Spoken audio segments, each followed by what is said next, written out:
Ya, ciao. Hah. Minum dulu coy. Gak berasa nih ngomong sudah berapa banyak.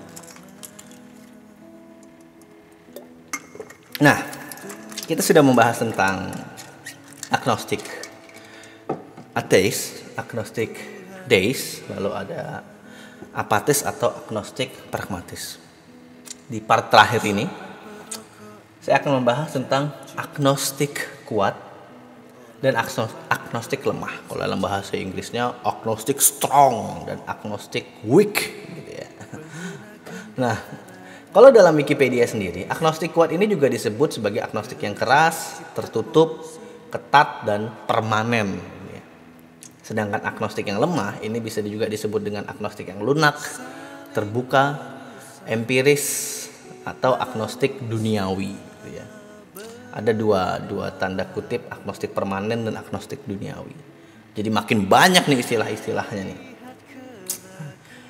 Kalau dalam Wikipedia, agnostik kuat ini itu disebut sebagai begini, pandangan bahwa pertanyaan tentang ada atau tidak adanya dewa atau Tuhan dan sifat realitas tidak dapat diketahui dengan alasan ketidakmampuan alamiah kita untuk memverifikasi pengalaman dengan apapun selain pengalaman subjektif yang lain.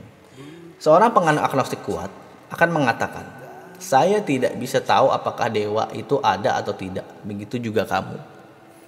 Nah, sedangkan agnostik yang lemah itu diberikan pandangan seperti ini. Pandangan bahwa ada atau tidak adanya setiap dewa saat ini tidak diketahui, tetapi belum tentu untuk kemudian hari. Sehingga orang akan menahan penilaian sampai muncul bukti yang menurutnya bisa menjadi alasan untuk percaya. Seorang penganut agnostik lemah akan berkata, saya tidak tahu bahwa apakah ada dewa atau tidak, tetapi mungkin suatu hari jika ada bukti, kita dapat menemukan sesuatu. Ya.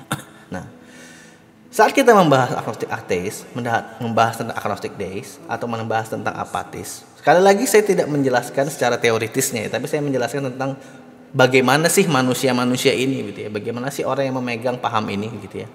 Kita agnostik ateis, deis, dan apatis menjelaskan bahwa mereka memegang paham agnostik sebagai sesuatu yang menjadikan landasan mereka untuk berpikir dalam kehidupan sehari-hari.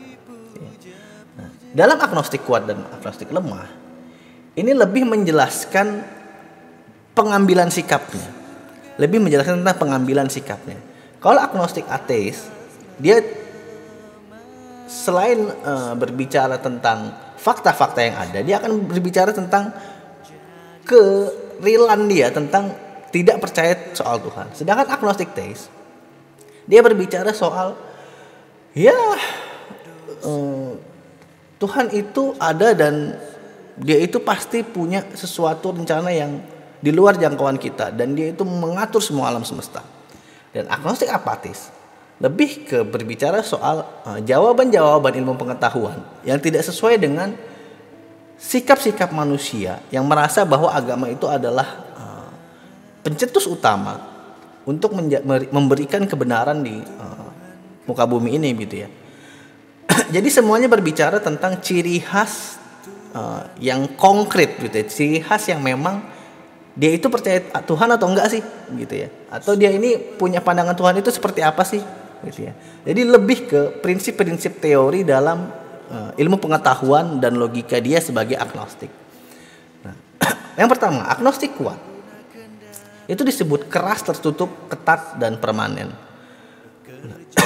Jadi agnostik yang kuat ini biasanya lebih bersifat tertutup dan dia lebih kolot atau lebih nyolot, gitu ya. Jadi kalau misalnya kamu ketemu orang agnostik yang kuat, dia tidak akan menjelaskan bahwa Tuhan itu ada atau tidak ada, dan dia tidak mau terlibat dengan apalagi yang sifatnya perdebatan Tuhan itu ada atau tidak ada. Karena kalaupun dia akan berbicara tentang Tuhan, dia pasti percaya kamu tidak akan bisa menjelaskan Tuhan itu apa dan Tuhan itu bagaimana, gitu ya. Sehingga agnostik yang kuat ini biasanya dia akan bergelut dengan pikirannya sendiri. Kalaupun dia ingin cari tahu tentang kepercayaan, tentang ilmu pengetahuan, dia akan cari sendiri dan dia akan tanam sendiri. Dan dia tidak akan membuka diri kepada orang lain. Dan jelas bila kita bicara tentang agnostik gitu ya. Ciri utama agnostik adalah tidak ingin membahas bahwa Tuhan itu ada atau tidak ada gitu ya, karena prinsip ketidaktahuan tentang kita manusia dengan Tuhan gitu. Sehingga kalau kalian ketemu dengan orang yang agnostik kuat, dia tidak akan mungkin, bahkan dia tidak akan menyebutkan bahwa dia adalah agnostik. Tapi ciri khasnya adalah dia nggak akan mau tahu Tuhan itu ada atau enggak, gitu ya. Saya rasa kalian mungkin bisa memahami ini. Jadi kalau kalian ketemu orang ini, kalian akan tahu langsung. Nih kalau orang agnostik ateis nih, misalnya gitu ya. Ketemu, oh dia tidak percaya Tuhan karena dia tahu beberapa teori-teori atau ilmu pengetahuan seperti ini gitu ya. Atau mungkin kamu ketemu nih dengan orang yang agnostik teis gitu ya. Dia berbicara soal Tuhan begitu ya, tapi dia tidak tahu bagaimana konsep Tuhan itu menjalani sistem yang ada di alam semesta begitu ya. Dan kita juga tidak patut untuk berbicara soal itu karena memang itu di luar jangkauan kita gitu ya. Tapi mungkin Tuhan itu ada gitu ya. Nah, kalau kalian ketemu dengan orang yang apatis, dia akan pasti lebih ke pencarian jawaban gitu ya. Loh kalau misalnya agamamu itu berbicara seperti itu, menurutku seperti ini gitu ya.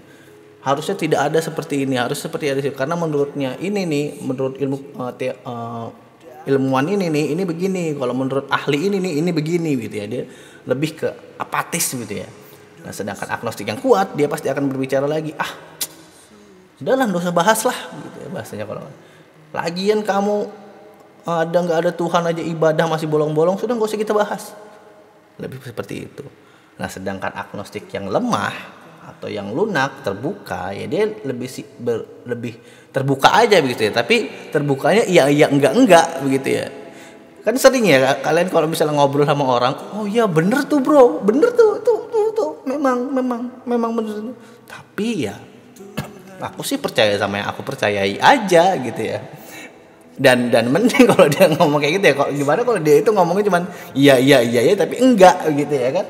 Nah, jadi dia lebih membuka diri aja begitu ya kalau misalnya. Dan kalau kalian melihat ini secara empiris nih ya, kalian melihat seseorang yang bahkan gitu ya, ada yang menjalani semua konsep ibadah begitu ya, dan ada yang menjalankan semua konsep spiritual, semua agama begitu ya. Dia bisa jadi adalah agnostik yang lemah. Bisa jadi ya, saya bilang enggak juga, cuman bisa jadi gitu ya. Karena dia ngerasa dia bisa ada di seluruh agama dan dia bisa menjalankan semua agama dan bahkan mungkin dia menguasai semua kitab begitu ya secara empiris begitu ya.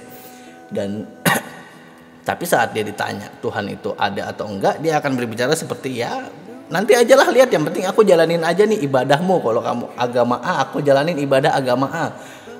Tapi ya ada juga yang cuek gitu ya, dia nggak ngejalanin ibadah tapi dia tetap oh ya mungkin seperti itu, oh kepercayaanmu seperti itu, ya bener juga sih, ada benernya sih kepercayaanmu, tapi ya nantilah kita lihat.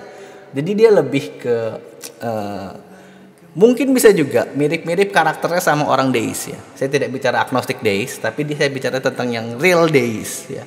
Kebanyakan orang real deis ini kan dia percaya Tuhan, tapi dia nggak mau ngejalanin konsep-konsep peribadatan atau konsep-konsep spiritual gitu ya. Jadi dia percaya Tuhan ya sudah percaya aja gitu ya. Dan kalau diajak bicara, ya kenapa kamu bisa percaya Tuhan? Ini dalam agamaku ini dijelaskan seperti ini. Nah orang deis ini biasanya akan merespon, oh ya juga sih, cuman kayaknya aku nggak mampu deh melakukan itu gini bla bla bla. Nah agnostik yang lemah ini akan lebih bersikap seperti itu aja gitu ya. Jadi dia akan lebih ya udahlah gitu ya. Ya kalau misalnya memang ada, nanti toh pasti akan datang gitu ya. Ya kan tiba-tiba mungkin kalau dalam beberapa kepercayaan ada kesatria yang turun dan kesatria ini mewakili agama ini ya, disitulah saatnya kita percaya.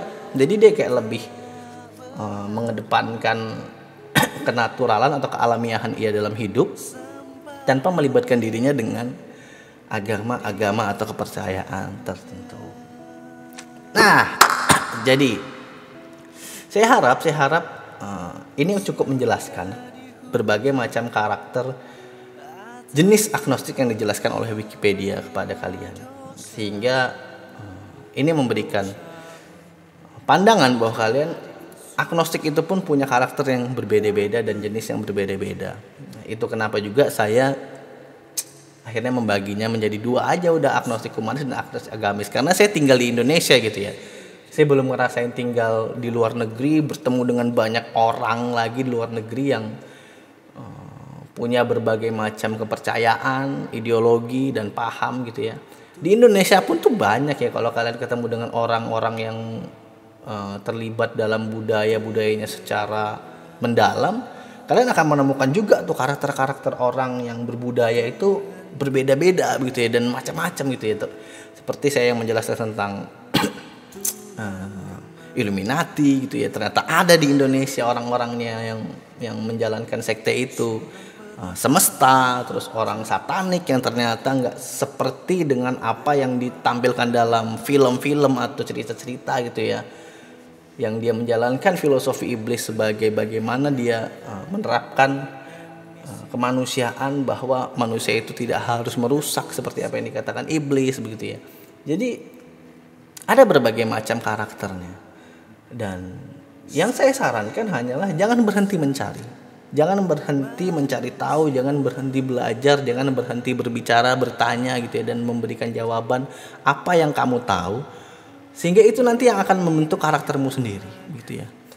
Dan saat kamu ada pada fase karakter itu, saya harapkan kalian speak up gitu ya, kalian berbicara, kalian vokal, kalian berani mengakui bahwa saya ini gitu, saya itu gitu ya. Karena ada sebuah titik dalam hidup yang menurut saya lebih baik kita itu mati dalam keadaan jujur daripada kita mati dalam keadaan menutupi kerak-kerak atau dahak-dahak yang ada di dalam diri kita gitu ya. Seperti bila kamu adalah seorang LGBT, ya katakan saja kamu seorang LGBT dan mulai berbicara itu gitu ya. Dan selama kamu tidak menyebarkan itu dan kamu memaksa orang atau mengajak orang mengikuti apa yang kamu percayai gitu ya, sehingga kamu tidak memaksa orang dengan menjadi satu pemikiran dengan kamu, saya rasa ya kamu tidak salah gitu ya, karena kamu hanya mengakui dirimu sebagai seorang yang seperti ini gitu ya, seperti itu gitu ya. Contohnya dalam LGBT, kalau kamu ateis ya katakan saja kamu ateis tanpa harus merekrut atau memaksa orang untuk menjadi seorang ateis gitu ya. Karena sekali lagi kejujuran itu adalah sesuatu yang penting dalam hidup ini menurut saya.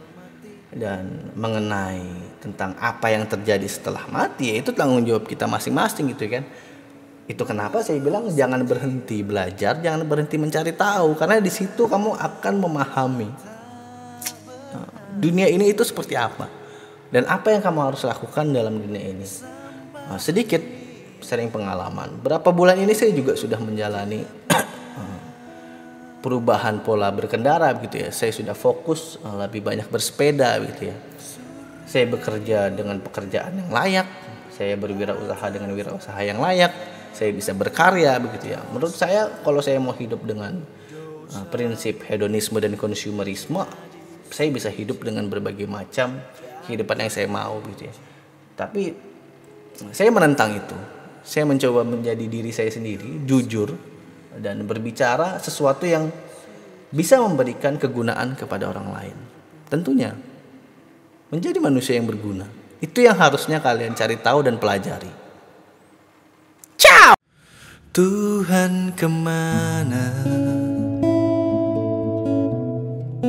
Tuhan kemana? Tuhan kemana? Tuhan kemana?